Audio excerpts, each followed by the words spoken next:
بسم اللہ الرحمن الرحیم۔ قصص النبیین کی آج کی کلاس میں ہم یہ دوسرا سبق پڑھیں گے۔ ولدو آزر، ولد معنی لڑکا، آزر معنی آزر، آزر کا لڑکا۔ وکان آزر لہو ولد رشید رشید جدا۔ ایک بار اس عبارت کو عربی میں پڑھا۔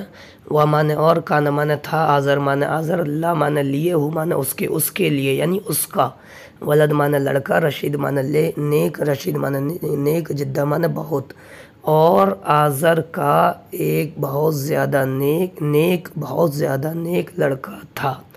وکان اسم ھذا الولد ابراہیم، و معنی اور، کان معنی تھا، اسم معنی نام، ھذا معنی اس، الولد معنی لڑکا، ابراہیم معنی ابراہیم، اور اس لڑکے کا نام ابراہیم تھا۔ وکان ابراہیم یری الناس یسجدون للاصنام، معنی اور، کان معنی تھے، ابراہیم یرا معنی دیکھتے، الناس معنی لوگوں کو، یسجدون وہ سب سجدہ کر رہے ہیں، لی معنی لیے، اصنام معنی بتوں، اور ابراہیم لوگوں کو دیکھتے تھے وہ سب سجدہ کر رہے ہیں بتوں کے لیے، یعنی بتوں کو، وہ سب بتوں کو سجدہ کر رہے ہیں۔ وَيَرَى النَّاسَ يَعْبُدُونَ الْأَصْنَامَ، و معنی اور، یرا معنی وہ دیکھتے تھے، الناس معنی لوگوں کو، اور وہ لوگوں کو دیکھتے تھے، یعبدون وہ سب عبادت کر رہے ہیں، الاسنام بتوں کی، اور وہ سب لوگوں کو دیکھتے تھے کہ وہ سب بتوں کی عبادت کر رہے ہیں۔